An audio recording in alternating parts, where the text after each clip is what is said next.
ప్రపంచంలో హిందువులకి భారతదేశం తప్ప నా అనుకోవడానికి వేరే ఏ దేశము లేదు. ఇది క్లియర్ కదా, అందరూ ఒప్పుకునే విషయమే. ఎక్కడ క్లియర్? ఇంకే దేశానికి వెళ్ళి ఇది నా దేశం ఎక్కడ క్లియర్ అమ్మా? ఇది నీ దేశమా? హిందూ దేశమా ఇది?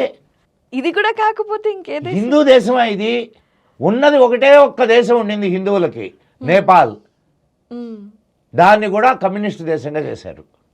హిందువులకి దేశం అంటూ లేదు, హిందువులకి దేశం అంటూ లేదు. దయచేసి ఈ విషయం గుర్తించండి. ఇది హిందూ దేశం అని అనుకుంటున్నాం.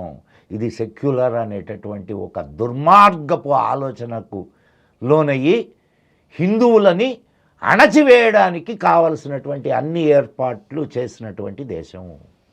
మరి ఇప్పుడున్న రాజ్యాంగపరంగా హిందువులని అణచివేశారు. హిందువులు తమ సొంత మతాన్ని గురించి చెప్పుకోవడానికి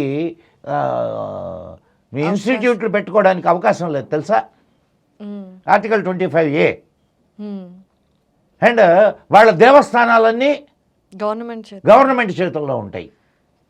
మళ్ళా సెక్యులర్. మళ్ళీ 76లోనో 8లోనో ఒక సుప్రీంకోర్టు జడ్జి ఒక మాట చెప్పాడు. ఏంది తెలుసా? ఈ దేశంలో మైనారిటీలకే కానీ మెజారిటీలకు హక్కు లేదు. సుప్రీంకోర్టు జడ్జి ఇచ్చినటువంటి వాగ్మూలం ఇది. వాస్తవమే అనిపిస్తుంది. వాస్తవమే. ఎందుకంటే ఇప్పుడు మీరు అన్నారు దేవస్థానాలన్నీ గవర్నమెంట్ అండర్లో ఉండటం వల్ల మన దేవస్థానాల నుండి వచ్చిన ఆదాయం వేరే మతాల వాళ్ళ ఫండింగ్కి వెళ్ళిపోతుంది, అన్నిటికీ వెళ్తుంది. సార్ మనకు కూడా మన దాంట్లో హిందువుల్లో కూడా మైనారిటీస్ ఉన్నారు. అదే డబ్బుని ఇక్కడ పెట్టి ఇక్కడ మన వాళ్ళని కూడా హిందువుల్లో మైనారిటీలు ఎవరు ఉన్నారమ్మా? అదేంటి సార్ అసలు అంతెందుకు సార్? ఇప్పుడు హిందువుల్లో మైనారిటీలు ఎవరు లేరు. దయచేసి ప్లీజ్ నోట్ డౌన్. హిందువుల్లో ఎస్సీ ఎస్టీ అణగారిన వర్గాలు ఉన్నారు, వాళ్ళు మైనారిటీలు కాదు. అంటే అణగారిన వర్గాలు ఉన్నారు, అంతేగాని మైనారిటీలు కాదు. మైనారిటీ అనే దానికి there is no definition. Number 1 రాజ్యాంగ ప్రకారం. Okay, minority. కానీ 15% ఉన్నటువంటి ముస్లింలు మైనారిటీలు, 5% ఉన్నటువంటి 4%, 5% ఉన్నటువంటి మొత్తం మైనారిటీలకు వెళ్ళేటటువంటి అంత సదుపాయాలు 15% ఉన్న ముస్లింలకు వెళ్తాయి. కానీ మైనారిటీలైన సిక్కులకు లేవు, మైనారిటీలైన జైనులకు లేవు. అసలు నిజమైన మైనారిటీలు వాళ్ళు. ఇది వ్యవస్థ. అసలు 15% ఉన్నవాడు మైనారిటీ ఏంటి? ఎగ్జాక్ట్లీ.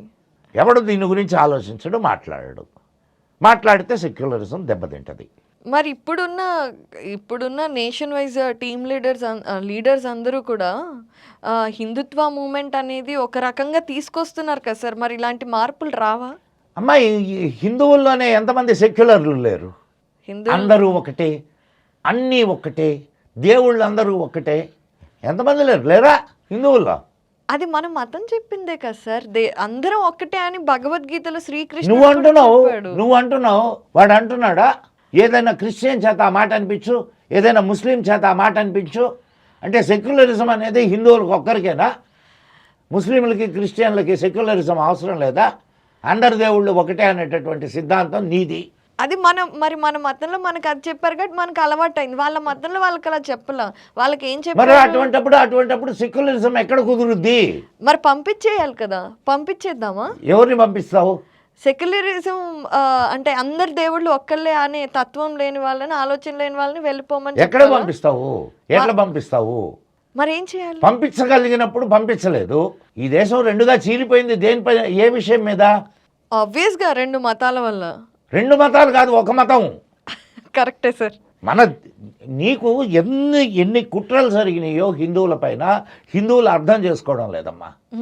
ఒక దేశం, ఇప్పుడు మతం అనేటటువంటి పేరు మీద ఒక దేశం విడిపోతే, ఒక దేశం ఏమో ముస్లిం దేశం అయింది, రెండోది సెక్యులర్ దేశం అయిందా?